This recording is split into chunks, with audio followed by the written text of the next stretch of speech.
What's up, everybody? We're back with another blog post for This Week at Bungie, covering October 7th, 2021. This Week at Bungie, preparations for Festival of the Lost begin. Welcome back to another weekly installment of the TWAB. There's been quite a bit going on, hasn't there? We've got tea time with Savathun, trials to trek in the Shadowed Realm, astrals to align in astral alignment. Fickrul and his horde of mini-screebs also kicked off our seasonal offering to Grandmaster Nightfalls with the Hollowed Lair. Maybe you're simply looking for some sweet loot, decoding Umbral engrams for the perfect double-double perk roll on a Stasis Fractalith's shotgun. If you took a couple weeks off, no better time to catch up. Outside of gameplay, we've also provided an update on our plans for the Destiny Content Vault. If you haven't read it yet, here are some of the bigger notes. The Tangled Shore, the Forsaken campaign, and Year 4 seasonal content will be entering the DCV February 2022.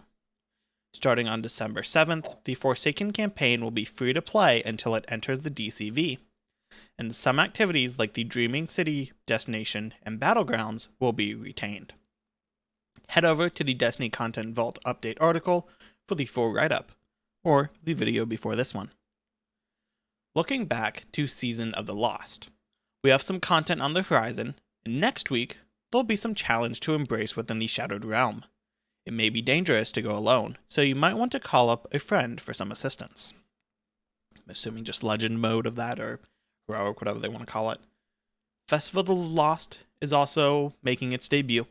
While we don't have a full reveal just yet, we do have an awesome Ghost Shell preview below, accompanied with an interview with its artist.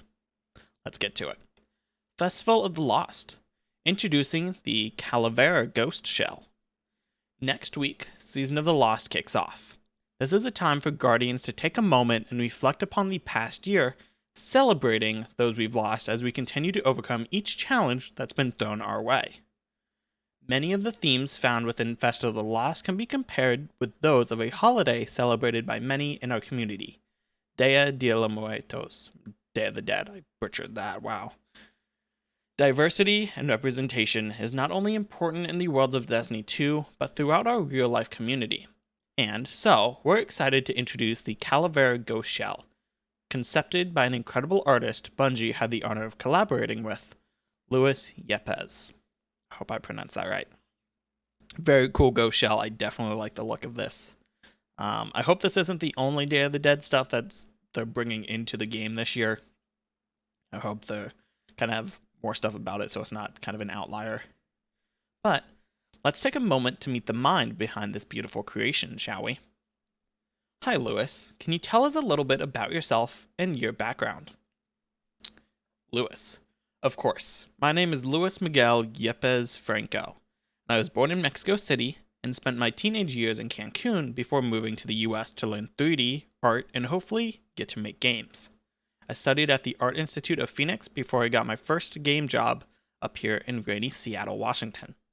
I've been a gamer my whole life and always wanted to do something creative growing up, so I figured making games could be my thing. And I have been doing that for the last 16 years. I also love movies, most specifically sci-fi and horror movies. I prefer a rainy, cozy afternoon with movies, family, and games at my disposal as my go-to activities. How long have you been a Destiny player? Honestly, I don't remember, but I know I started during the alpha build of Destiny 1 on Xbox 360, so definitely a while. Back in the original D1 days, I would run a clan on both Xbox One and PlayStation 4 simultaneously. And Friday and Saturday nights were raid nights, and I had them scheduled to help the crew on Xbox and then immediately jump on the PS4 to do it again with another group. Needless to say, when someone wouldn't down quota in the third try, schedules got off track. Yeah, that makes sense. Not to mention a slightly off-center jump in Oryx's chamber. Oh, how fun those days were. I spent so many hours paying that when D2 launched and all my legendary achievements were shown to me, it was a powerful moment of acknowledging all that had happened until that point with my crew. I continue to be active, with the Season of the Splicer being my most absent time from the game since I became a new parent. I still have some of my original Queen's gear from early D1, which I won't trash for sentimental value, no matter how much vault space I may need. And for all of you old-timers, let me assure you, I was one of those who never got Galahorn to drop until a week before Xur sold it. So, to all the Guardians who suffered the same fate, you're not alone. Does this age me in the community? I sure hope it does. We see that you're also a game artist. What type of art do you do? Lewis. I used to be a full-time artist. Over the last 7 years, I've switched over into doing more design work. I do a lot of layout, pacing, and open-world map designs where I get to use a lot of my skills and knowledge from my time being an artist, just with a very different focus. On the side, I started working on what I call my Trixel series, a Day of the Dead's inspired style, where I model stylized animals and paint them similar to Libris. I'm so sorry. I wanted to merge my background and Mexican roots with my present and what I do for a living, since they seem to be so opposite of each other. And because that's ultimately who I've been shaped to be now. I give a lot of details and designs to the animals and hide some stories inside them. Like my corgi has squirrels, tennis balls, paw prints, etc. It's all related to the animal I am making. The one common threads is a lot of color and skulls. Those are the common themes in my designs, and you can check them out on Instagram at Trixel's Art. How did the idea of creating a Dia de los Muertos ghost shell for Festival of the Lost come about? Lewis. It was very casual. I was approached by people at Bungie who are familiar with my Trixel series and was asked if I would be interested in collaborating for Festival of the Lost with some of my design work. I don't think I hesitated at all. Of course I want to. From there, it was a super simple and smooth. Just drawing some ideas, calling out how the designs would be in the different looks, and going back and forth with the team on what would be the best with the theme and constraints of the game. Finally, we arrived at the design you see, and we'll be able to get in the game real soon. Still, beautiful. Absolutely gorgeous. I love it. Trying to come up with shapes, colors, and designs so they would read well on the body of a ghost, even at a distance, was a lot of fun and challenging at the same time.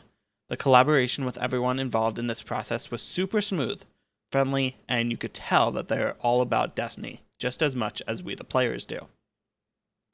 I am super honored to be a longtime player that has now contributed in a unique way to the world of Destiny and to the fight against the darkness. Thank you for adding your voice to the world. What are you looking forward to most in the Witch Queen? Lewis.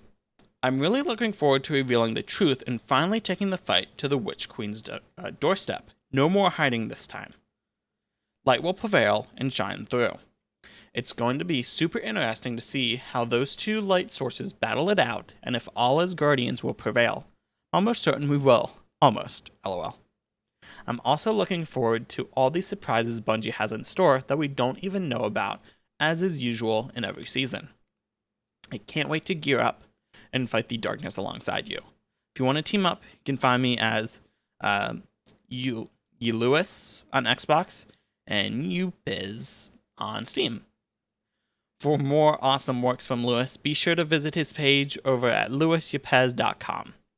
The Calavera Ghost Shell will become available when Festival of the Lost begins at 10 a.m. Pacific on October 12th. Players may acquire this directly for silver, or acquire it with break test when it's spotlighted during the event. Check back on Tuesday for an awesome trailer before the event goes live. What is in the patch notes? Alongside Festival of the Lost, we'll be deploying Destiny 2. Whoa! Hit spacebar. We'll be deploying Destiny 2 Update 3.3.1. We have a collection of bug fixes and some quality of life items to deploy. Here's a quick preview of the goods. Grandmaster Nightfalls. Increased drop chance for an adept weapon from a Platinum Grandmaster Nightfall to 100%. While this will not guarantee perfect perk combinations on every drop, players may now expect to receive an adept reward when overcoming the challenges of Grandmaster, even on the hardest of weeks. The Corrupted. Reduce the knockback buff from the Sadia's Durance activity modifier on Nightfall difficulty from 40% knockback to 20% knockback, which may help a few of you complete Grandmaster Nightfalls. We moved an unstoppable Phalanx champion from the Ransack Ogre encounter. During the Ransack Ogre encounter, an unstoppable Phalanx champion would spawn in the Ascendant Plane when the Ogre boss reached 50% health. That champion was easy to miss, and you couldn't backtrack there to defeat it once you killed the Ogre. After this champion ruined hundreds of platinum completion attempts, we've snapped it out of existence. It's gone, dust, destroyed. It will never see the light of day again. That is what it deserves. And then fixed an issue that blocked completion of the Corruption Nightfall scoring triumph. Crossplay UI updated the sign-on experience to show a single toast after character select if you have one or more pending Bungie friend requests instead of a unique toast for each pending request. The experience when receiving a new Bungie friend request while playing the game has not changed. Known issue. This notification toast may appear blank for some players, but no invites are affected. This issue is already being investigated. Player Search UI now has audio feedback. Interesting. Fixed a bug where the text chat auto hide setting would revert to the Season 15 default value of off under various conditions. Oh, thank God. Fixed a bug where booting a Fireteam member sometimes left a blank entry in the roster or Fireteam UI. Fixed a bug where online roster contacts were not sorting alphabetically for friends and clanmates. Fixed a bug where blocking a player through a Fireteam invite did not hide interaction options that are expected to fail when interacting with a blocked player. Weird. The full list of patch notes are expected to become available on Tuesday around 10 a.m. Pacific. Stay tuned. Speaking of a patch, with the release of every update or hotfix, Destiny Player Support has the play-by-play to keep you informed of what's happening and when. This week, they have full details on patch prep, downloads, and deployments. So, on Tuesday, we have, at 9 a.m. Pacific, maintenance begins. 9:45 Pacific, players are removed from activities. D2 is brought offline. 10 a.m. Pacific, 3.3.1 will be available across all platforms and regions. Players will be able to log back into D2. And 11 a.m. Pacific, Destiny 2 maintenance is expected to conclude. Below are some issues that are expected to be resolved. A complete list will be shared when the update goes live. Horror's Least will no longer drop from the corrupted Nightfall at 0 power. The Bombardiers, Exotic Hunter Legs, bomb detonations now deal damage to active supers. Crashes will no longer be caused by opening the appearance customization with faction armor equipped. The Tether Time Nightfall Triumph can now be earned as attended. The Corrupted Nightfall Triumph for reaching a score of 100,000 is now rewarded as intended. The Wayfinder's Compass's inventory will now rotate with the daily reset. For more information, players should visit the Destiny server and update status help article. Here are some known issues. We're aware of player reports claiming that Nothing Manacles isn't working as intended. This is under investigation. If players abandon Wayfinder's Voyage on step 19 out of 53, they are unable to complete it when they reacquire it. Players may have to wait in the helm for a long period of time for lore to unlock after listening to radio messages. Yeah, it's annoying. Step 42 out of 53 for the Wayfinder's Voyage quest tells some players in non-English regions to purchase the wrong unlock in the Wayfinder's Compass. Players should purchase the Astral Attunement upgrade to advance this quest step, which is located on the bottom row on the far right of the screen. Focusing certain attributes may not work if certain ghost attribute mods are equipped. The Prophecy Dungeon's Cottontail Shell ears no longer display color. Only 4 daily bounties appear in Spider's inventory, but the quest step during the Forsaken campaign requires 5 bounties. Certain ability combinations can cause a bow to become invisible in players' hands. Firing the bow will resolve this issue. For a full list of emergent issues in D2, players can review the Known Issues article. Moving along into Movie of the Week. We just kind of bypassed this stuff. Oh. Are you telling me someone made the Witch Queen reveal in Minecraft? No way. What? Truth is a funny thing. Yeah, that's dope. Does it live in the world? Gotta watch this first. Or in the mind?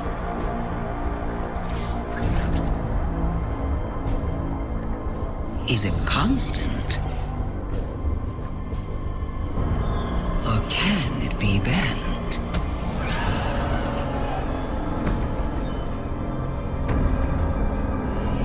Who decides what is true? In this universe of light and dark, there is no greater power. Tell me, little lights.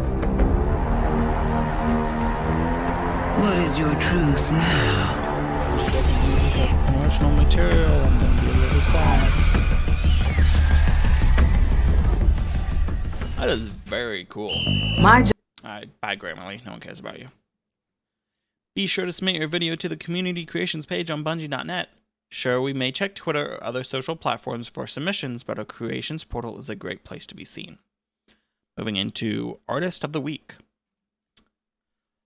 Ooh, that is spicy. I do like that. Definitely loving October stuff. Very beautiful. Alright, you're a hunter. Not bad. Not bad. Ooh, Crow, you gotta hit him with the feels right there. Damn, savage. Alright. The week's almost over. Is it Friday yet? No? Well, shoot. Guess I have to wait a little longer to play more Trials. The revamp has been going well, and it's awesome to see renewed excitement around the mode. Looks like tomorrow will feature Redacted as the flawless reward. I got a nice roll for the last time it was featured, but I'd really like to get Redacted and Redacted on it. I hope you're ready to play on Redacted. And it has a few different range profiles to toy with, depending on which lane you go for first. Just be sure to play as a team. Flank when you can, but be ready to rotate if needed. What? My descriptors are too vague? Any Destiny Pro would be able to guess which map I'm talking about easily. All jokes aside, which map do you think will feature? At us on Twitter. People who guess it right might get a nice virtual pat on the virtual back. Good luck out there, and may your loot be plentiful. Cheers. DMGO4 Redacted. As all we have this week for the TWAB, this week at Bungie, October 7th, 2021. Head on over to Twitter. See what people think about this. Ask Bungie a question, see if they respond. Till next time, Guardians, stay safe.